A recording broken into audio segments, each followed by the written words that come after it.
മൂന്നാറിൽ ട്രക്കിങ്ങിനിടെ ജീപ്പ് മറിഞ്ഞ ഒരാൾ മരിച്ചു എന്നതാണ് വരുന്ന വാർത്ത. ചെന്നൈ സ്വദേശി പ്രകാശ് ആണ് മരിച്ചത്. രാഹുൽ വിജയൻ ഇടുക്കിയിൽ നിന്നും ആ വാർത്തയുടെ വിവരങ്ങളുമായി ചെയ്യുന്നുണ്ട്. രാഹുൽ, ഈ ട്രക്കിംഗ് എവിടെയായിരുന്നു? ജീപ്പിൽ എത്ര പേരുണ്ടായിരുന്നു? ബാക്കി ആർക്കെങ്കിലും പരിക്കും മറ്റോ ഉണ്ടോ രാഹുൽ? ഹാഷ്മി, അല്പസമയം മുമ്പാണ് പോതമേട് വെച്ച് ഈ ട്രക്കിംഗ് ജീപ്പ് അപകടത്തിൽപ്പെട്ട് ഒരാൾ മരിക്കുന്ന സാഹചര്യം ഉണ്ടായത്. ഈ ജീപ്പിൽ 10 പേരുണ്ടായിരുന്നു എന്നുള്ളതാണ് മനസ്സിലാക്കാൻ കഴിയുന്നത്. ചെന്നൈ സ്വദേശികളാണ്. ചെന്നൈ സ്വദേശിയായിട്ടുള്ള പ്രകാശ്, 58 വയസ്സുള്ള പ്രകാശാണ് മരിക്കുകയും ചെയ്തത്. ഈ ജീപ്പ് ട്രക്കിങ്ങിനിടയിൽ നിർത്തിയതിനു ശേഷം പിന്നോട്ടെടുത്ത് തിരിക്കുമ്പോഴാണ് ഈ അപകടം ഉണ്ടായത് എന്നുള്ളതാണ് പ്രാഥമികമായിട്ട് നമുക്ക് മനസ്സിലാക്കാൻ കഴിയുന്നത്. പിന്നിൽ നിന്ന് സൈഡ് പറഞ്ഞു കൊടുക്കുന്ന ആളായിരുന്നു പ്രകാശ്.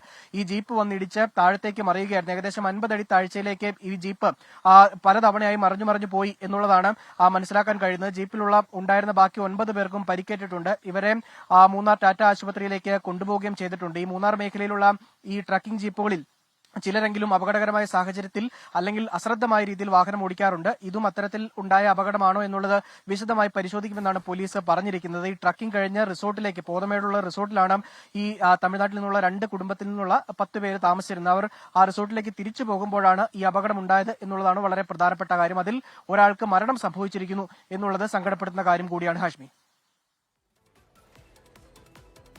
ചെന്നൈ സ്വദേശിയാണ് പ്രകാശ് എന്നാണ് പേര്. ട്രക്കിങ്ങിനിടയിലാണ് അപകടം. 10ഓളം പേർ ആ ജീപ്പിലുണ്ടായിരുന്നു. പരിക്കുള്ളവർക്കൊക്കെ സാരമായ പരിക്കില്ല എന്നാണ് രാഹുൽ പറയുന്നത്. പക്ഷേ ഒരു മരണമുണ്ടായി, സങ്കടകരമാണ്.